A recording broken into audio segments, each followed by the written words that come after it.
Hey everybody, it's Jim from Cigars.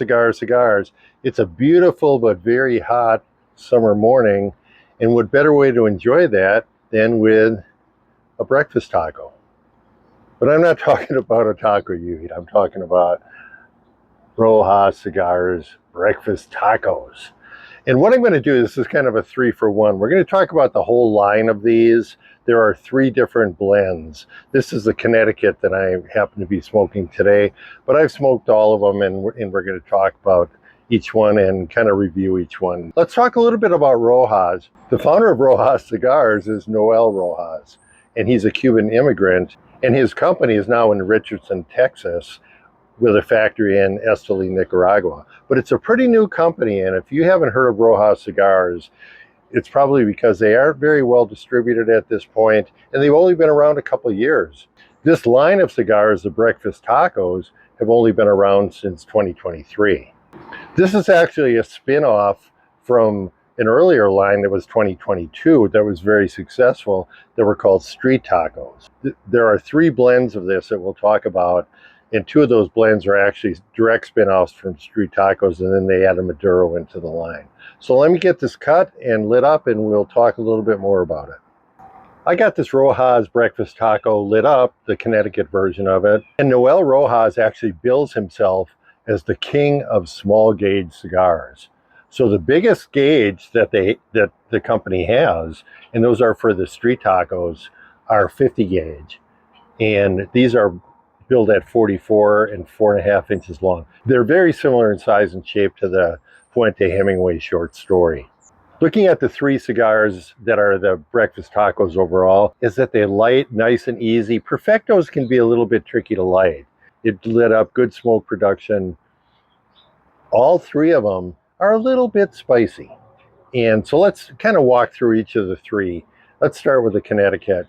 It's an Ecuadorian Connecticut wrapper. All the fillers on these are grown on Rojas farms in Nicaragua.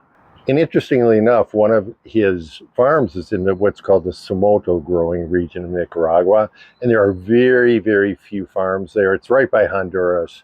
And this makes these cigars somewhat of a rarity. That tobacco is also in the street taco version. It's a little bit spicy. All 3 of these are a little bit spicy, but very different between one another based on their wrapper.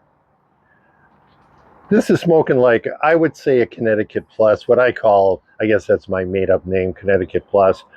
It doesn't have that smooth creaminess of a Connecticut. It's got a little bit of spice to it. But let me go back to the other 2 that I've smoked before.